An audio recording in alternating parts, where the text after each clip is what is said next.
નમસ્કાર, આપણું હાર્દિક સ્વાગત છે એજ્યુકેશન ગુજરાતી ચેનલમાં. આજે આપણે ધોરણ 10માના વિષય સામાજિક વિજ્ઞાન સમાજ વિદ્યા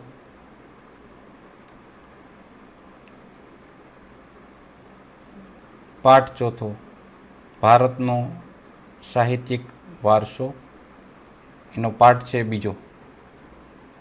જો તમે નવા વ્યુઅર હોય તો ચેનલ સબસ્ક્રાઈબ કરી લેજો, બેલ આઇકન પ્રેસ કરી દેજો જેથી વિડીયો મળે સૌથી પહેલાં તમને.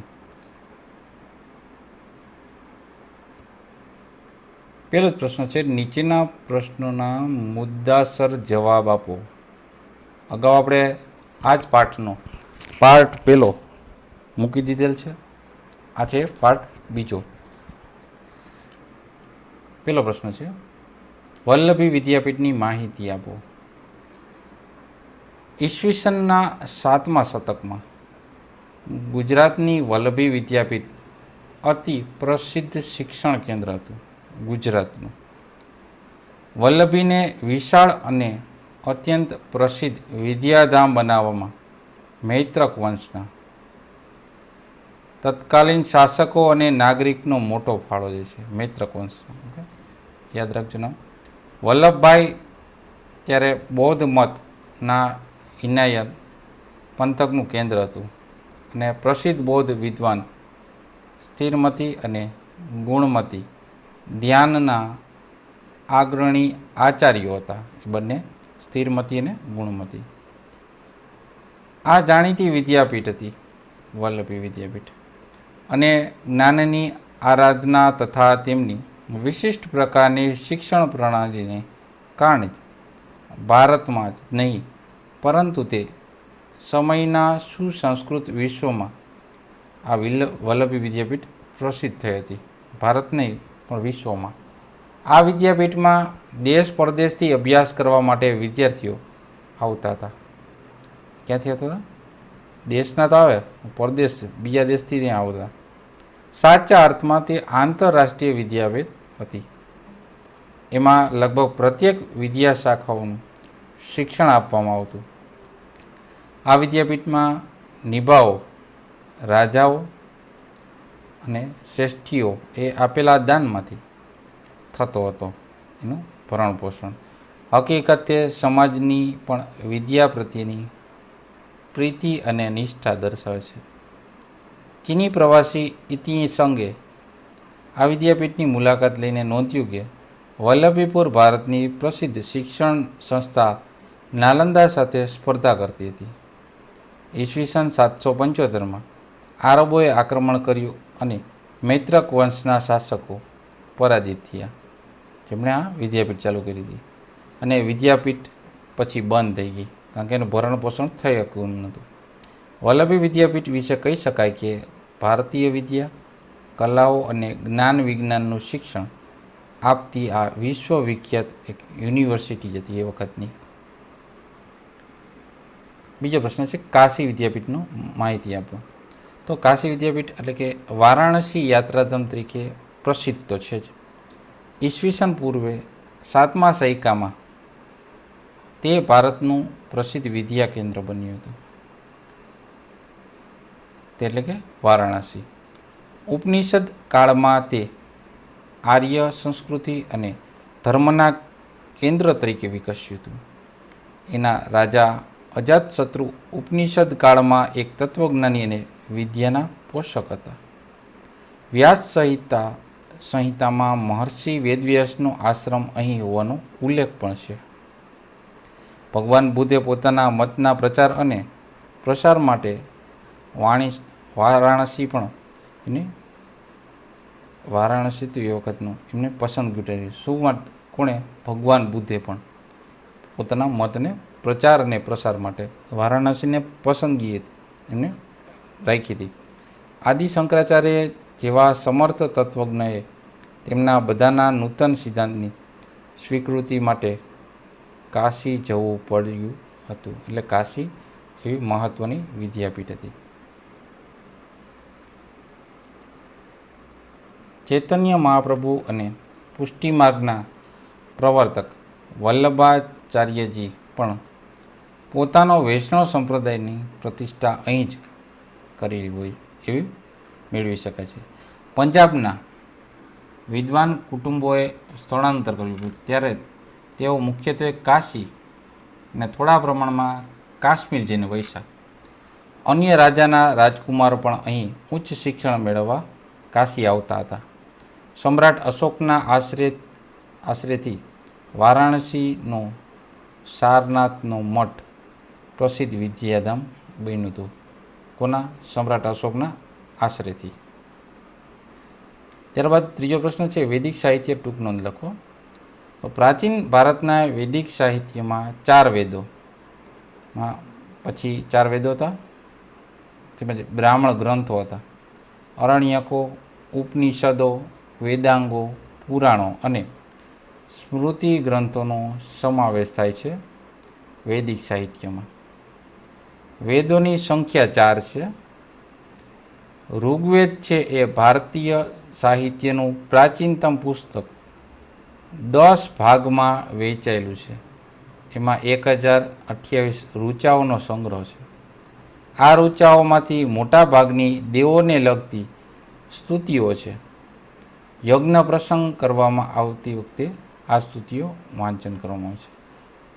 સામવેદની રચના ઋગ્વેદની ઋચાઓનું જ્ઞાન કરવા માટે કરાય છે.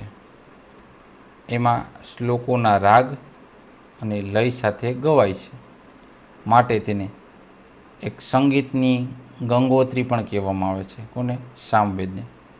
યજુર્વેદ યજ્ઞ વખતે બોલવામાં આવતા મંત્રો, એમની ક્રિયાઓ અને વિધિઓનું વર્ણન યજુર્વેદમાં કરવામાં આવ્યું છે. ત્યારબાદ ચોથો વેદ છે અથર્વવેદમાં અનેક પ્રકારના કર્મકાંડો અને સંસ્કારોનું વર્ણન કરવામાં આવ્યું છે. બ્રાહ્મણ ગ્રંથો વેદોના મંત્રોનો અર્થ સમજવા માટે પણ સ્વરૂપમાં રચાયેલી એમનું ટીકાઓમાં જુદા જુદા યજ્ઞોને લગતી વિધિઓ માર્ગદર્શન આપવામાં આવ્યું છે કે કઈ રીતના વિધિ કરવાની બ્રાહ્મણ ગ્રંથમાં છે. અરણ્યકો આર્યો દ્વારા અરણ્યમાં આશ્રમ બાંધી સતત ચિંતન કરી રચાયેલા તત્વજ્ઞાનથી ભરપૂર એવું સાહિત્ય છે. વેદાંગ સાહિત્યમાં કર્મકાંડો ઉપરાંત જ્યોતિષી, વ્યાકરણ અને ખગોળશાસ્ત્રનો સમાવેશ વેદાંગમાં થાય છે. પુરાણોએ આરંભિક વૈદિક ધર્મને સમજાવવામાં એમની મુખ્ય ભૂમિકા ભજવી છે. આ શાસ્ત્રો વિજ્ઞાન અને તત્વજ્ઞાનનો ગ્રંથોમાં ધર્મ દ્વારા અનુમોદિત કર્તવ્યો, એમની રિવાજો અને નિયમો પણ આપવામાં આવ્યા છે. આ છે વૈદિક સાહિત્ય. ચોથો પ્રશ્ન છે મધ્યયુગમાં આપણે તમિલ સાહિત્યનો પરિચય આપો. તો મધ્યકાલીન યુગમાં દ્રવિડ કુળની ભાષાઓ, જેમાં તમિલ, તેલુગુ, કન્નડ અને મલયાલમમાં આ 4 ભાષા છે દ્રવિડ કુળની. તમિલ, તેલુગુ, કન્નડ અને મલયાલમમાં અનેક સાહિત્ય રચાયા છે. આ કુળની ભાષાઓનો વિશેષ વિકાસ થયો હતો. દ્રવિડ કુળની આ ભાષાઓમાં સૌથી જૂની ભાષા તમિલ છે. કવિ કંબલે તમિલ ભાષામાં રામાયણમની રચના કરી હતી. આ ઉપરાંત તમિલ ભાષામાં અન્ય પ્રસિદ્ધ સાહિત્ય પણ રચાયું. વિજયનગરના સમ્રાટના શાસનમાં તેલુગુ સાહિત્યનો ખૂબ જ વિકાસ થયો હતો. વિજયનગરનો મહાન સમ્રાટ કૃષ્ણદેવરાય પોતે પણ તેલુગુનો એક સારો લેખક હતો. સમ્રાટ તો હતો પણ તેલુગુમાં એ લેખક હતો. મધ્યયુગના સમયગાળા દરમિયાન તેલુગુ ભાષામાં ધાર્મિક અને લૌકિક સાહિત્યની રચના થઈ હતી.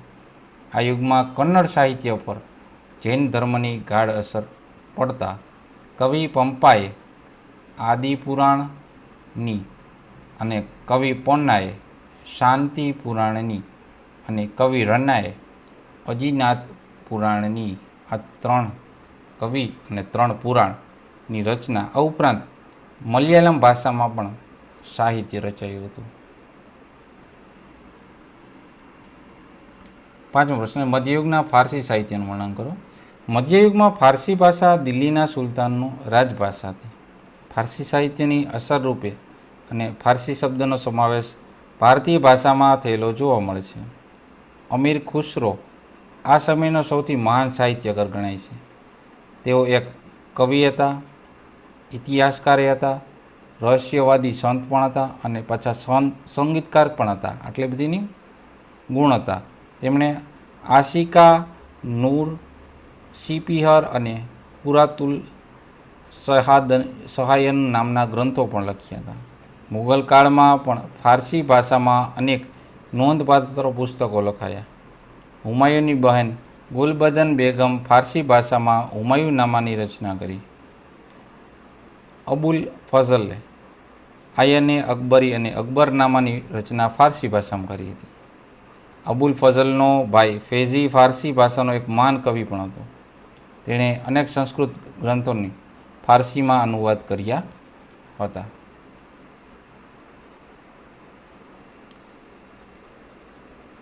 પ્રશ્ન 6. મધ્યયુગના પ્રાદેશિક ભાષાની સાહિત્ય વિશે જાણકારી.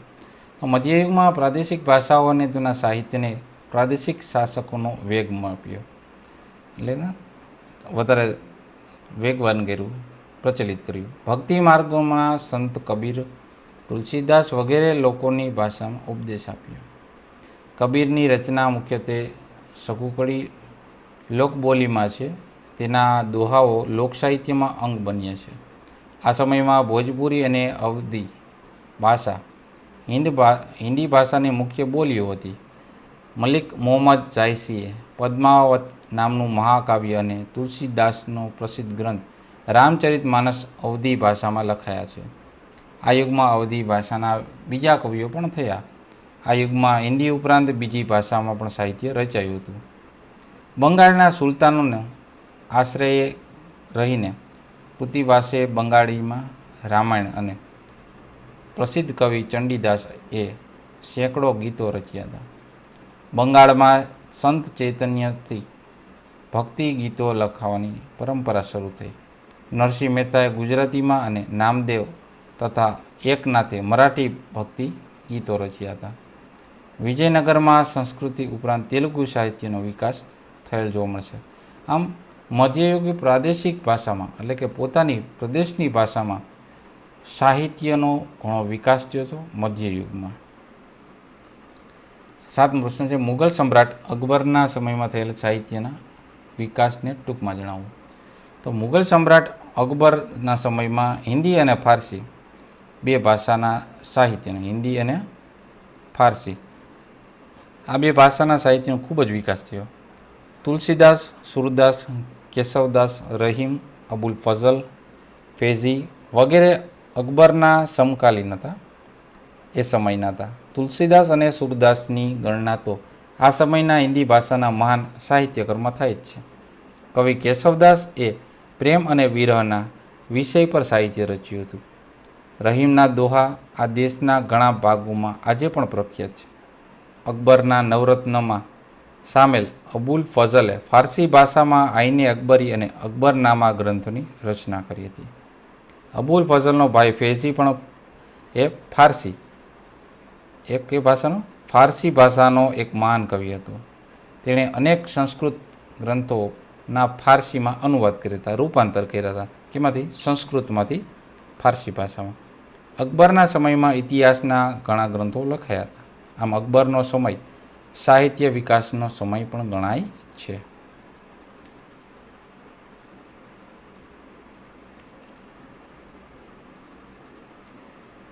આઠમો પ્રશ્ન છે, અમીર ખુસરોનો ટૂંકમાં પરિચય આપો. તો અમીર ખુસરો છે એ મધ્યકાલીન સમયનો સૌથી મહાન સાહિત્ય ગણાય છે. એ વખતનો મધ્યકાલીનનો. તેઓ એક કવિ હતા, ઇતિહાસકાર હતા, રહસ્યવાદી સંત અને સંગીતકાર હતા. સુપ્રસિદ્ધ હઝરત નિઝામુદ્દીન ઓલિયા તેમના ગુરુ હતા. અમીર ખુસરોના ગુરુ કોણ? હઝરત નિઝામુદ્દીન ઓલિયા. તેની મહત્ત્વની કૃતિઓમાં આશિકા નૂર, સિપિહર અને પુરાતુલ સદાયનનો સમાવેશ થાય છે. આ ઉપરાંત તેને અનેક કાવ્યના ગ્રંથોની રચના કરી હતી. તેણે પોતાને ભારતીય હોવા પર ગર્વ હતો, તેથી તે ભારતને પૃથ્વી પરનું સ્વર્ગ ગણાવતો હતો. તેણે પોતાના પુસ્તકમાં ભારતનું વાતાવરણ, એની સુંદરતા, એની ઇમારતો અને એના જ્ઞાન વિજ્ઞાનના પુષ્કળ વખાણ કર્યા હતા. અમીર ખુસરોએ. હિન્દુ ધર્મના સારા તત્વ અનેક રીતે ઇસ્લામ સાથે મળતું આવે છે એવી તેની માન્યતા પણ હતી. તે દિલ્હીની આજુબાજુ બોલવામાં આવતી ભાષાને હિન્દી કહેતા અને તેની પોતાની માતૃભાષા પણ ગણાવતા. તેમણે આ ભાષામાં અનેક કવિતાઓની રચના કરી હતી. તેમણે હિન્દી અને ફારસીને ભેગા કરી દ્વિભાષી ચોપાઈ અને દુહા પણ રચ્યા છે. કોણે? અમીર ખુસરોએ. તેમણે શરૂ કરેલા સ્વસ્થ પરંપરા અને પછીની સદીઓ સુધી ચાલી રહી છે. અમીર ખુસરોએ તંતુ વાદ્યો સિતારની પણ રચના કરી છે, એટલે કે તારવાળા વાદ્યો, અને તેમણે સાહિત્ય ક્ષેત્રે નોંધપાત્ર પ્રદાન બદલ એ તરીકે પણ ઓળખાવે છે. નોંધપાત્ર સાહિત્ય માટે પોતાનું હિન્દીમાં, ફારસીમાં અને બંનેનું ભેગું કરી દ્વિભાષીમાં ચોપાઈઓ બનાવી હતી. આ રીતના અમીર ખુસરોનો ટૂંકમાં પરિચય છે. હવે નીચેના પ્રશ્નો સવિસ્તાર ઉત્તર. પેલું છે, ભારતમાં વેદો કેટલા અને કયા કયા સમજાવો. વેદોનો અર્થ જ્ઞાન થાય છે. જ્ઞાન આપનાર સાહિત્ય તરીકે વેદ ગણાય છે. વેદોની સંખ્યા 4 છે. પહેલો છે ઋગ્વેદ, બીજો છે અજુર્વેદ, સામવેદ ને અથર્વવેદ. ક્યાં ક્યાં? 4 વેદમાં ઋગ્વેદ, યજુર્વેદ, સામવેદ ને અથર્વવેદ. પેલું છે ઋગ્વેદ. ઋગ્વેદ ભારતીય સાહિત્યનું પ્રાચીનતમ પુસ્તક છે. ઋગ્વેદ 10 ભાષામાં વેચેલું અદ્ભુત ગ્રંથ છે. એમાં કુલ 1028 ઋચાઓનો સંગ્રહ છે. આ ઋચાઓમાંથી મોટા ભાગની દેવોને લગતી સ્તુતિઓ જ છે. આજ સુધી હોય એવા કંઈ પણ પ્રસંગ હોય, બરાબર, સારો પ્રસંગ હોય કર્મ, ઋગ્વેદની ઋચા છે એનો સંબોધન, આ ઋચાઓ છે, સંબોધન કરી કેટલીક સ્થિતિઓને મનમોહક. ઋગ્વેદ પછી બીજો 3 વેદોની રચના કરી. પહેલો ઋગ્વેદ, ત્યારબાદ 3 વેદ આવ્યા, બરાબર. પછી છે બીજો નંબર પર સામવેદ. આપણે તો સામવેદની રચના ઋગ્વેદ પછી થઈ હતી. સામવેદ ઋગ્વેદની ઋચાઓનું ગાયન કરવા માટે રચવામાં આવ્યો હતો. કે ને ઋગ્વેદની ઋચાનું ગાયન કઈ રીતના કરવું એ સામવેદમાં લખે છે. આ શ્લોકોનો રાગ અને લય સાથે ગવાય છે માટે તેની એક સંગીતની ગંગોત્રી પણ કહેવાય. સામવેદ એટલે સંગીતની ગંગોત્રી. ત્યારબાદ છે યજુર્વેદ. યજુર્વેદ યજ્ઞનો વેદ છે. એમ યાદ રાખો, યજુર્વેદ એટલે યજ્ઞનો વેદ. આ વેદ ગદ્ય અને પદ્ય એટલે કે પાઠ અને કવિતાના સ્વરૂપમાં રચાયેલ છે. યજ્ઞ વખતે બોલવામાં આવતા મંત્ર, એમની ક્રિયાઓ અને વિધિઓનું વર્ણન યજુર્વેદમાં કરવામાં આવેલ છે. ત્યારબાદ ચોથો છે અથર્વવેદ. સૌથી છેલ્લો વેદ એટલે કે અથર્વવેદ છે. અથર્વવેદ અનેક પ્રકારના કર્મકાંડો અને સંસ્કારોનું વર્ણન અથર્વવેદમાં કરવામાં આવે છે. આગળ જોઈએ બીજા પ્રશ્નો. બીજો પ્રશ્ન છે તક્ષશિલા વિદ્યાપીઠ વિશે નોંધ લખો. તો વર્તમાન સમયમાં પાકિસ્તાનમાં આવેલ રાવલપિંડીની પશ્ચિમ દિશામાં પ્રાચીન તક્ષશિલા વિદ્યાપીઠ હતી. તક્ષશિલા પ્રાચીન ગાંધાર પ્રદેશની રાજધાનીનું શહેર હતું. દંતકથા અનુસાર રઘુકુલમાં જન્મેલ રામના ભાઈ ભરતના પુત્ર તક્ષ ઉપરથી આ સ્થળનું નામ પડ્યું હોવાનું મનાય છે. 7મા સૈકામાં એક મહત્વની વિદ્યાનું કેન્દ્ર તરીકે આ જાણીતું હતું તક્ષશિલા. અહીં મોટાભાગના વિદ્યાર્થીઓ ગુરુના આશ્રમમાં રહી અભ્યાસ કરતા હતા. વિદ્યાર્થીને જે વિષયમાં રસ હોય એનું શિક્ષણ આપવામાં આવતું. શિક્ષક પોતાની ઈચ્છા પ્રમાણે ગમે તેટલા વિદ્યાર્થીઓને ભણાવતા. આમ છતાં સામાન્ય રીતે શિક્ષક પાસે લગભગ 20 વિદ્યાર્થીઓ ભણતા. અહીં શિક્ષણ લેવા માટે વારાણસી, રાજગૃહ, મિથિલા અને ઉજ્જૈન જેવા દૂરના નગરોમાંથી વિદ્યાર્થીઓ ઉમટી પડતા હતા. વારાણસીના રાજકુમારો અહીં શિક્ષણ લેતા હતા. તક્ષશિલા. આ ઉપરાંત વિદેશથી પણ અભ્યાસ કરવા માટે વિદ્યાર્થીઓ આવતા. આ વિદ્યાપીઠની લોકપ્રિયતાનો ખ્યાલ આવવાથી જ આવી જાય છે ત્યાં કે 5મી સદીની શરૂઆતમાં ચીનના ફાહિયાન એ આ વિદ્યાપીઠની મુલાકાત લીધી હતી. ભગવાન બુદ્ધના શિષ્ય જીવકે અહીં આયુર્વેદના પાઠો શીખ્યા હતા. એટલે એટલી મહત્ત્વની વિદ્યાપીઠ છે. અર્થશાસ્ત્ર ગ્રંથના રચયિતા કૌટિલ્ય પણ અહીં અભ્યાસ કર્યો હતો તક્ષશિલામાં. કૌશલ્યના રાજા પ્રેસેનજીત અને વ્યાકરણ શાસ્ત્રી પાણિનીએ પણ અહીં શિક્ષણ લીધું હોવાનું મનાય છે.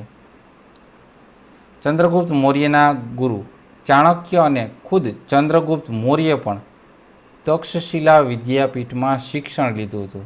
આમ ભારતીય વિદ્યા, કલા અને જ્ઞાન વિજ્ઞાનનું શિક્ષણ આપતી એ વખતની વિશ્વવિખ્યાત યુનિવર્સિટી હતી તક્ષશિલા યુનિવર્સિટી. ત્યારબાદ છે ત્રીજું નાલંદા વિદ્યાપીઠનો વિશે માહિતી. તો નાલંદા વિદ્યાપીઠ ભારતીય સંસ્કૃતિનું એક તીર્થ અને વિશ્વવિદ્યાલય હતું. બિહારના પટના જિલ્લાના બડગાંવ નામના ગામ પાસે પ્રાચીન નાલંદા વિદ્યાપીઠ આવેલી છે. આજે તો આ મહાન વિશ્વવિદ્યાલય માત્ર ખંડેર જ જોવા મળે છે. આમ છતાં તે ખંડેરમાં ભણતા પણ દેશની ભવ્ય સંસ્કૃતિની એક ઝાંખી પણ છે. ભારતીય સંસ્કૃતિની બોટને જૈન પરંપરામાં નાલંદાનું મહત્ત્વ ઘણું છે. આ પ્રાચીન વિદ્યાપીઠમાં મહાવીર સ્વામીએ 14 ચાતુર્માસ કર્યા હોવાની આ સ્થળ જૈન તીર્થ પણ બની ગયું છે. 5મી સદીમાં કુમારગુપ્તે અહીં એક વિહાર બંધ બનાવ્યું હતું. ત્યારબાદ નાલંદા પ્રસિદ્ધિમાં વધારો થયો હતો. દેશ પરદેશ વિદ્યાર્થીઓ અહીં અભ્યાસ કરવા આવતા હતા.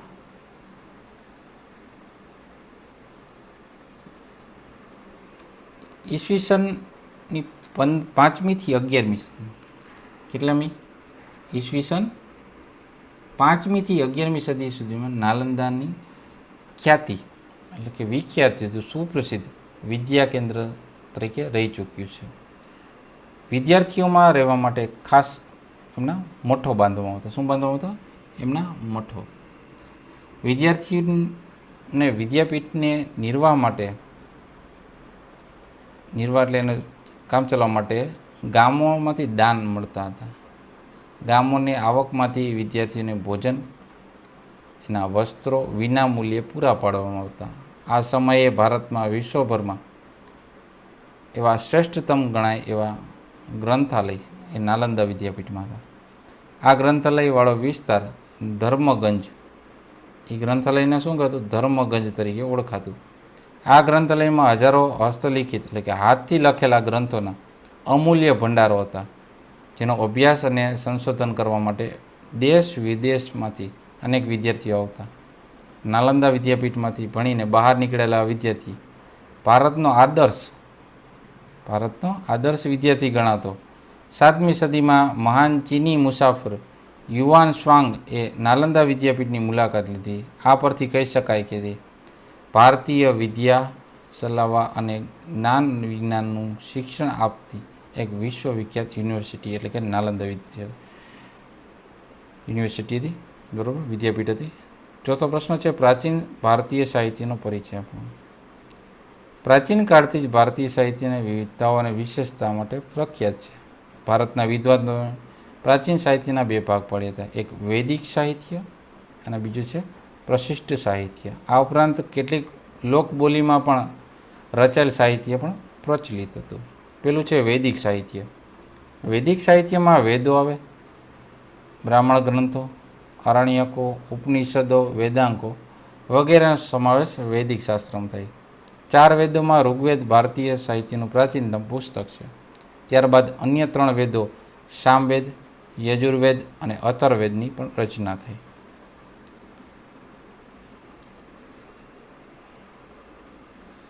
વેદોના મંત્રનો અર્થ સમજવા બ્રાહ્મણ ગ્રંથોની રચના થઈ. વેદોનો જે મંત્ર હોય એનો અર્થ સમજવા માટે બ્રાહ્મણ ગ્રંથની રચના થઈ. ત્યારબાદ જ્ઞાનથી ભરપૂર એવા આરણ્યકો રચાણા. ત્યારબાદ ઉપનિષદો બ્રહ્માંડનો આરંભ, પછીનું જીવન, મૃત્યુ, જ્ઞાન, પ્રકૃતિ અને અન્ય પ્રશ્નોનું વિવેચન કરવામાં આવ્યું. સદીઓથી ભારતમાં સંસ્કાર સિંચનનું પ્રેરક કાર્ય કરતા મહાકાવ્યો જેવા કે રામાયણ અને મહાભારત પ્રાચીન ગ્રંથો છે, જે આજે પણ કરોડો લોકોના વિચારો અને સાહિત્ય સર્જન પર ગહન પ્રભાવ પાડે છે. બીજું છે બૌદ્ધિક સાહિત્ય. હવે પ્રારંભિક બૌદ્ધ સાહિત્યમાં પાલી ભાષાનું લખાયેલું હતું. ભાષા કઈ? એ પાલી ભાષા. આ સાહિત્ય 3 ભાગમાં વેચેલ છે, એટલે કે એને ત્રિપિટક ઓળખવામાં આવે. 3 ભાષામાં એટલે ત્રિપિટક, 3 ભાગો, 3 પાર્ટ 3 એટલે 3 ભાગોમાં વેચેલું છે. તેને સુત પિટક, વિનય પિટક અને અભિધમ પિટક ત્રણ પીટકના નામ યાદ રાખજો: સુત પીટક, વિનય પીટક અને અભિધમ પીટકનો સમાવેશ થાય છે. આ ઉપરાંત બૌદ્ધ સાહિત્યમાં અન્ય ગ્રંથો પણ લખાયા કહેવાય છે. ત્રીજું છે ગુપ્ત યુગનો સાહિત્ય. ગુપ્ત યુગને સંસ્કૃત કાવ્ય અને નાટક વિકાસનો સુવર્ણ યુગ કહે છે. આ સમયના મહાન લેખકો કે કાલિદાસ, ભવભૂતિ, ભાવી, બાણભટ્ટ, માધ વગેરે છે. આ તમામ ભારતભરમાં વિખ્યાત છે. એ ગુપ્ત યુગમાં થઈ ગયા. ચોથું છે ગુજરાતી સાહિત્યમાં. પ્રાચીન યુગની જૂની ગુજરાતી ભાષામાં પદ્ય એટલે કે કાવ્ય સાહિત્ય રચાયું. એમાં નરસિંહ મહેતા, મીરાબાઈ, દયારામ, અખો, પ્રેમાનંદ જેવા સાહિત્યકારો પ્રાચીન કાળમાં થઈ ગયા. આખ્યાન, ગરબા, ગીતો, છપ્પા, કાવ્ય વગેરે આજ પણ એટલા પ્રખ્યાત છે અને ગુજરાતી સાહિત્યના વારસાને સમૃદ્ધ બનાવ્યો છે. તમિલ સાહિત્ય. દ્રવિડ કુળની ભાષાઓ તમિલ, તેલુગુ, કન્નડ અને મલયાલમમાં પણ અનેક સાહિત્યની રચના થઈ હતી. સંગમ સાહિત્યમાં પ્રસિદ્ધ ગ્રંથો એથુતોકઈ, તોલ્કાપ્પિયમ અને પુથુપાતુ જાણીતા છે.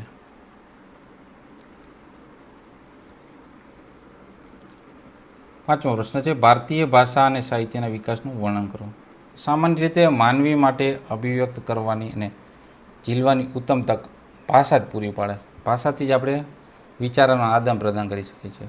ભારતના ઇતિહાસમાં નજર નાખીએ તો સદીઓથી વિવિધ ભાષાનો ઉદ્ભવ થયેલો જોવા મળે છે. ભારતની અતિ પ્રાચીન લિપિ હડપ્પા કાળથી જ છે, જે આજ સુધી ઉકેલાઈ નથી.